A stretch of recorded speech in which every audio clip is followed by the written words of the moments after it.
Master Duel has gotten more and more expensive as time has gone on, but I have 5 budget decks for you to build, ranging from relatively cheap to slightly more expensive. Let me show you. First and foremost, I do want to immediately say that pretty much every single one of the structure decks, minus some select few, like these ones down here, are really good budget options. So if you're looking to get into the game, just buy 3 of the structures, whether that's... buy 2 of this one.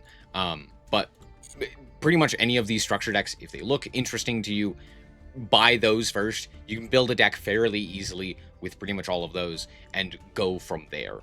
Alright, I'm going to start with a deck that literally requires 0 SR and 0 UR crafting material, meaning you can spend all of your high rarity cards and all of your high rarity crafting material specifically on more important cards, staples, meta decks, etc. This is Megalith Generaider. Now, Megalith is an archetype that is central to the current, is actually overpowered and banned in the current NR format, which literally is just cards from the common and rare type of rarity. So Megalith is a ritual archetype that centers around special summoning out Bathor on the opponent's turn, utilizing full to nuke the field. On top of that, you can also use Unformed to do a similar thing. But the general idea of the deck is to utilize full in order to summon out Bathor to pop the entire field by cycling through a bunch of cards. Generaider centers around Boss Stage. Boss Stage, when the opponent draws a card, summons the Generaider from deck, special summons a maximum amount of tokens as possible from your hand, just off of the effect, and then can utilize them with things like Nidhogg and Utgarda as additional disruption. So pairing these two together basically gives you the best of both worlds and gives you the most amount of disruptions available for the cheapest price. Basically, nuking the field and at least some sort of setup.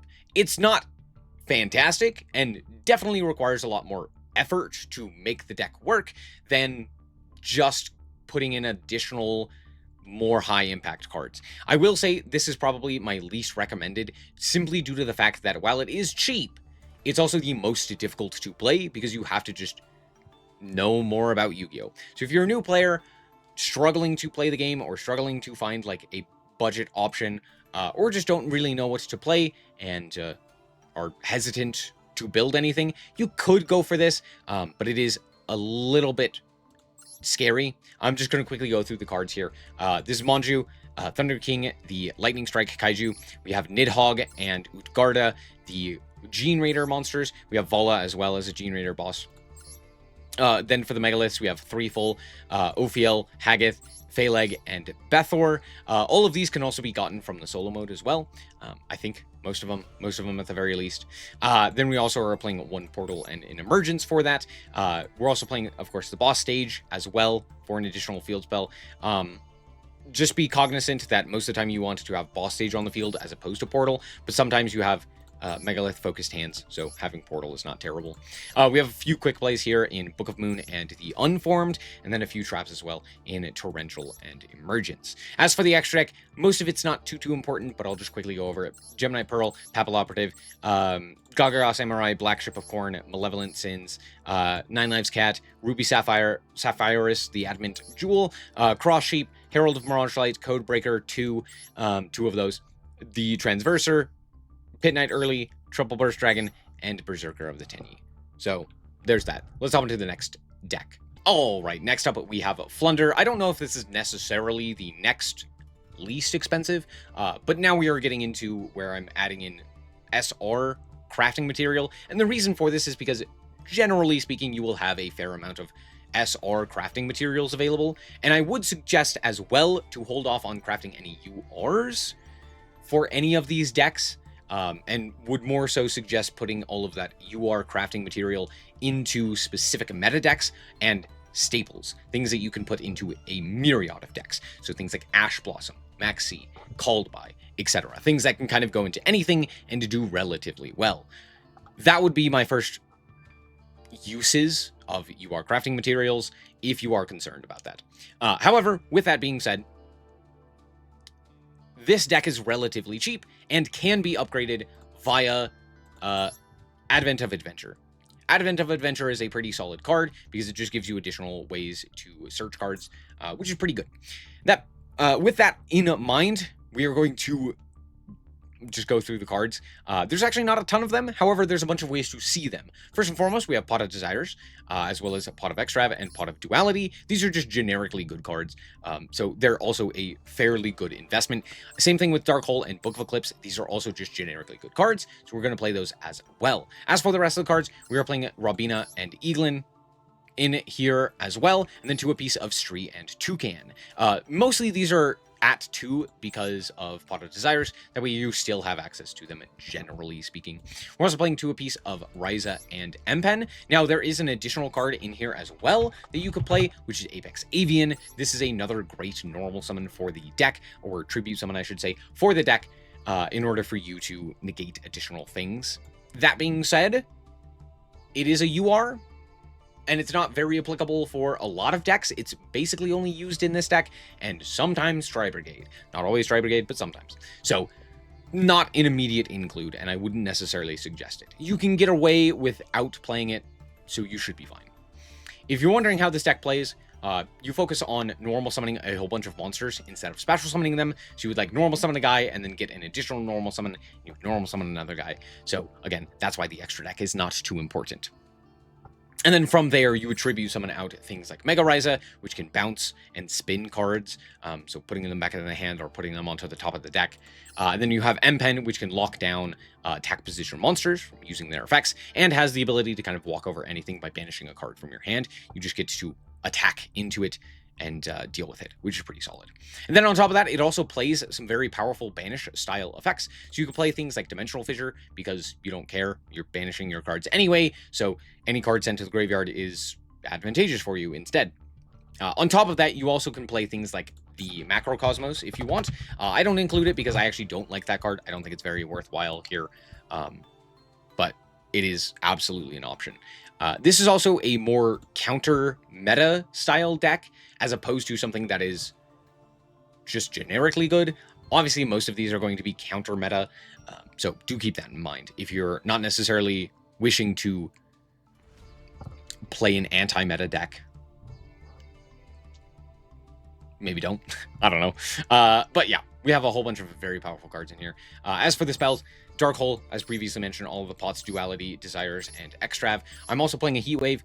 This just kind of stops plays for a turn, which is fairly solid. We're playing Jack in the Hand as well. This searches out one of our guys, which is pretty solid.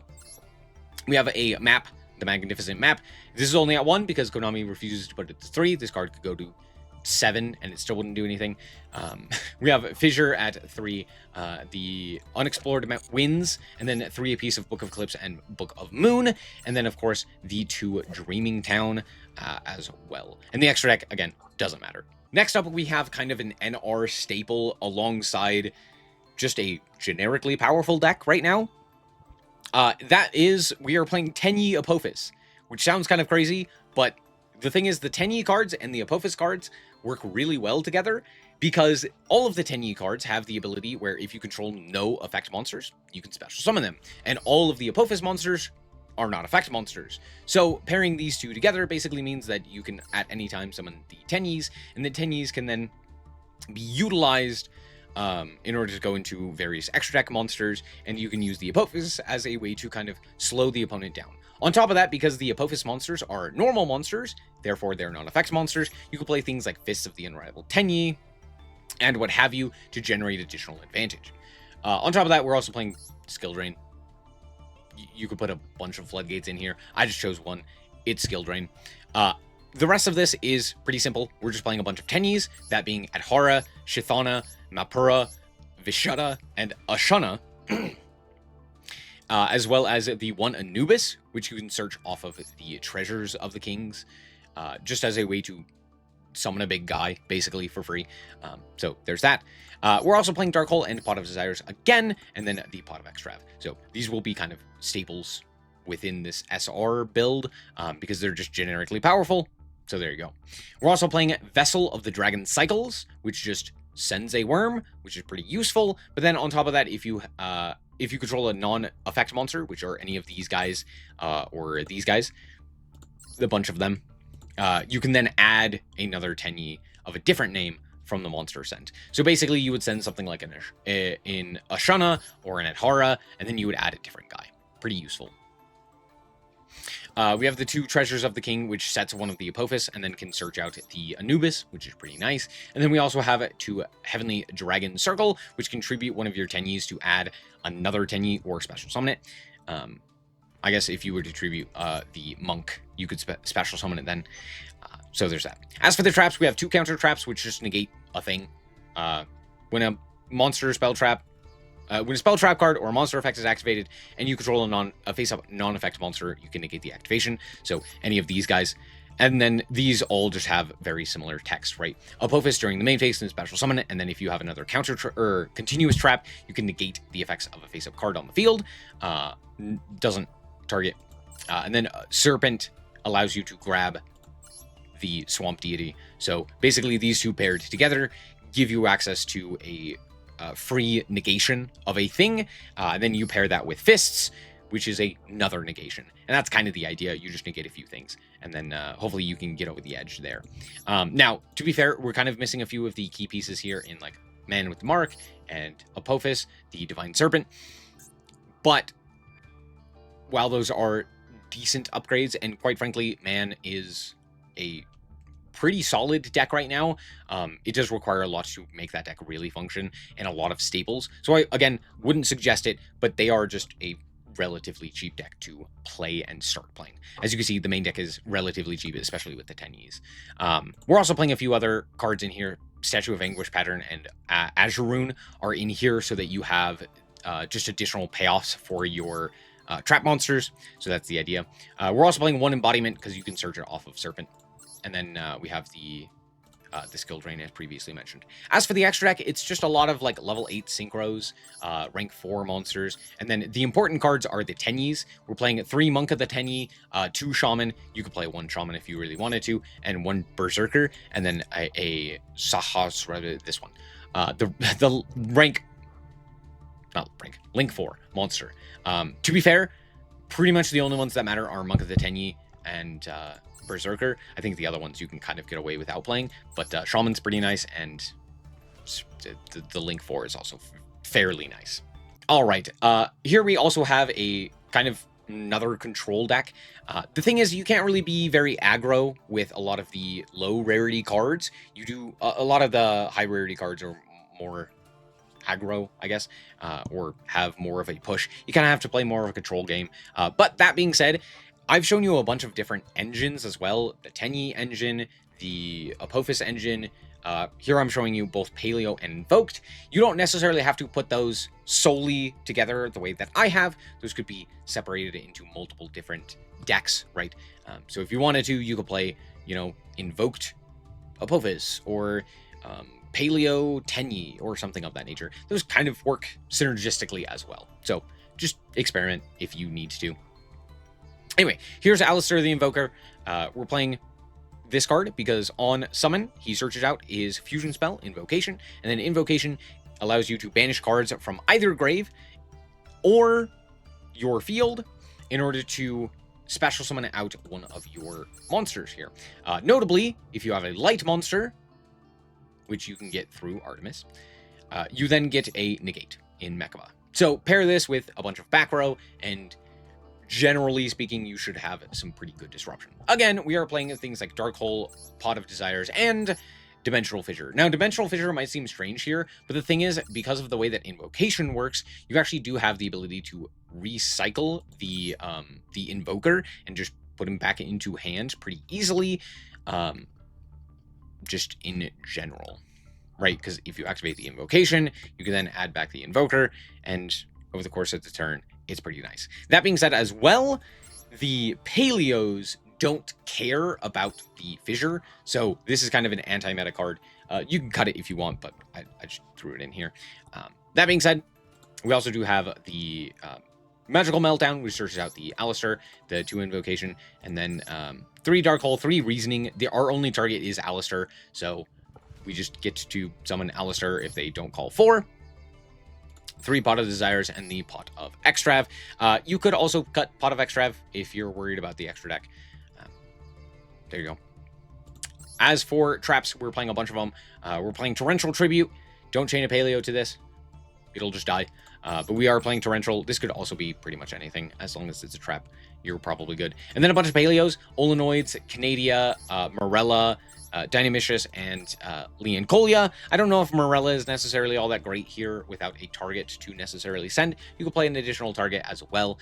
For example, Rise to Full Height is an option as well for potential protection, right? You can make your opponent target a different card for attacks. It's okay.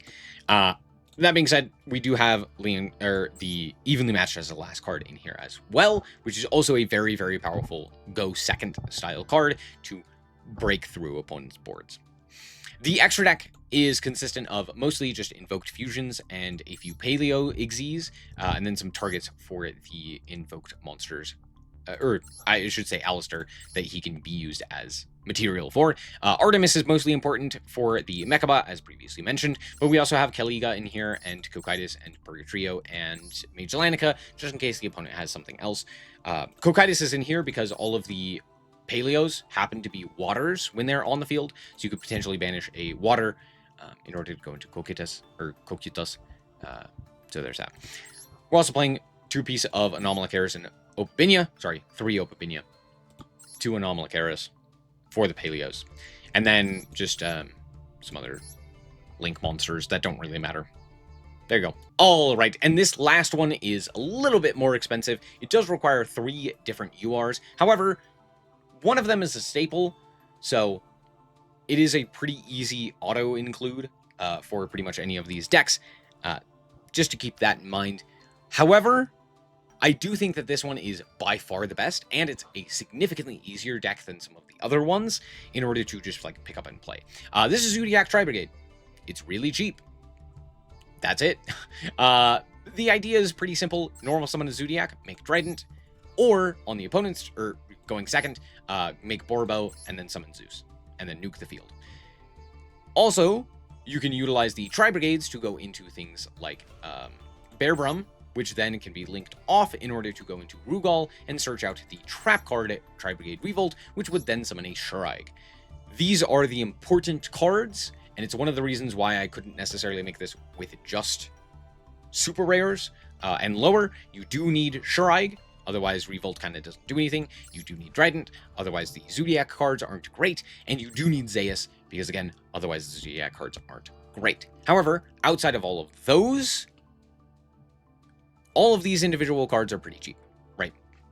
And you do have the ability to upgrade this with staples. The more staples that you have, the better it gets. Things like Triple Tactics Talents, Droplets, Ash, Imperms, etc. make the deck just better and better. So this is something that you could invest a small amount into and then continually build up your staple collection and do relatively well with. That's the idea behind it. This is also one of my favorite decks of all time, so that's probably why I'm also showing it to you. We're just going to go through the card by card here. Starting off with the Tri-Brigades, we have Nerval, Karos, Kit, and Fractal. For the Zoodiacs, we are playing Ratpier, Whiptail, Thoroughblade, and Ram. We're also playing a Kaiju in Gdarla, so that we can tribute over our opponent's monsters. This could also potentially have been Komungus, or Gamma-Seal, if you wanted to. Those are lower attack point monsters, but they're SRs, so I decided to play the rare card instead.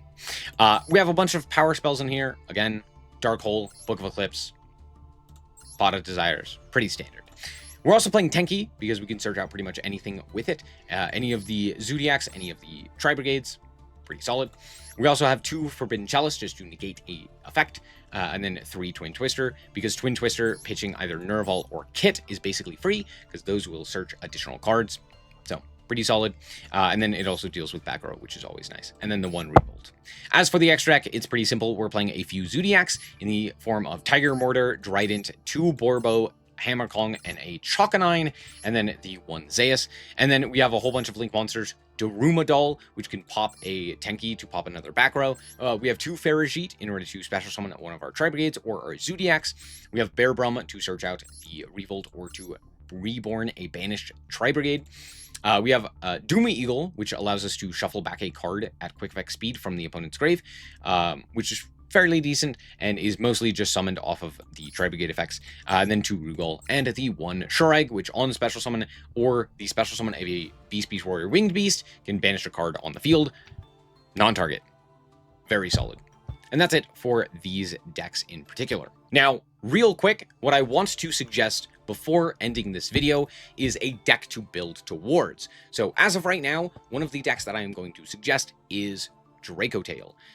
For 2 reasons. 1, Dracotail utilizes a lot of staples, which means that as you get a better staple set, the deck is going to get significantly better and better. But 2, and more importantly, is that the deck is a meta deck that is going to get better as time goes on. And there's a 3rd reason. I lied to you. There's a 3rd reason. The deck is simple. A lot of people would probably suggest building Cool Tune. I will not suggest that. Cool Tune is difficult, and while it is going to get better as time goes on, so is Dracotail. And Dracotail is a lot simpler. And I think it is significantly better overall, but that's just my opinion. In regards to the ease of play, Dracotail is a very easy deck to pick up and play kind of play at a decent level, right?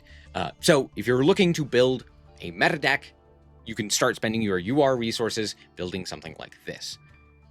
It is relatively expensive, but that's why I showed you a whole bunch of cheap decks, so you can potentially save and retain all of those URs in order to put them into something like this.